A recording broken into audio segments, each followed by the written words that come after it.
दिल्ली के coaching centre हादसे में 3 होनहारों की जान चली गई। बेसमेंट के गंदे पानी में डूबकर 3 जिंदगियां हमेशा हमेशा के लिए दुनिया को अलविदा कह गईं और अपने पीछे छोड़ गईं रोते बिलखते परिवार वालों को। कोई किसी की इकलौती औलाद थी तो किसी ने पाई पाई जोड़कर अपने बच्चे को बड़े शहर में पढ़ने भेजा था। दिल्ली के राजेंद्र नगर में आईएएस कोचिंग के बेसमेंट में डूबने वाले 3 होनहारों में से एक यूपी के अंबेडकर नगर की निवासी श्रेया यादव भी थी। साथ ही श्रेया सपा प्रवक्ता धर्मेंद्र यादव की भतीजी भी थी। अब श्रेया के जाने के बाद धर्मेंद्र यादव के साथ उनकी तस्वीर सोशल मीडिया पर वायरल हो रही है। दूध बेचकर परिवार चलाने वाले श्रेया के पिता ने अपनी बेटी को आईएएस की पढ़ाई के लिए दिल्ली भेजा था। उन्हें क्या पता था कि श्रेया इस तरह उन्हें हमेशा हमेशा के लिए छोड़कर चली जाएगी। दरअसल दिल्ली के ओल्ड राजेंद्र नगर स्थित सिविल सर्विस की तैयारी करवाने वाले राव आईएएस स्टडी सेंटर के बेसमेंट की लाइब्रेरी में सीवर का गंदा पानी भर गया। इसमें कई छात्र और छात्राएं फंस गए, जिनमें से 3 की मौत हो गई। मूसलाधार बारिश के चलते मेन रोड पर पानी भर गया था और यही पानी धीरे धीरे लाइब्रेरी के बेसमेंट में घुस गया। इस दौरान पढ़ाई कर रहे प्रतियोगी छात्र छात्राएं जान बचाने के लिए सीढ़ी के रास्ते भागने लगे। इस बीच कई छात्र छात्राएं वहीं फंसकर रह गए। इनमें से 3 की मौत हुई। एक छात्रा की पहचान तेलंगाना की तान्या के रूप में हुई है। 2 अन्य की भी पहचान हुई। इसमें नेविन डाल्विन और श्रेया यादव है। नेविन केरल का रहने वाला था। वो जेएनयू से पीएचडी कर रहा था।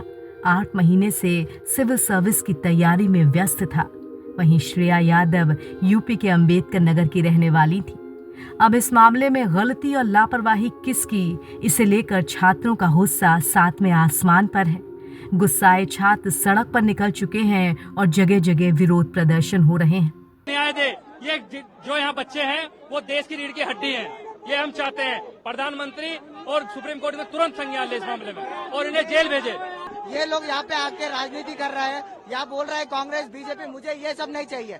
हमारे को चाहिए जस्टिस और हमारे को यहाँ से राउस का एक रिप्रेजेंटेटिव, पुलिस का एक रिप्रेजेंटेटिव, एमसीडी का एक रिप्रेजेंटेटिव और सारे बेसमेंट का लाइब्रेरीज, सारे बेसमेंट का जो भी हो तुरंत बंद करना चाहिए। और ये जो भी लॉगिंग है, water logging within 1 year, ये भी क्लियर होना चाहिए। Sir recently our fellow aspirant died due to electrocution.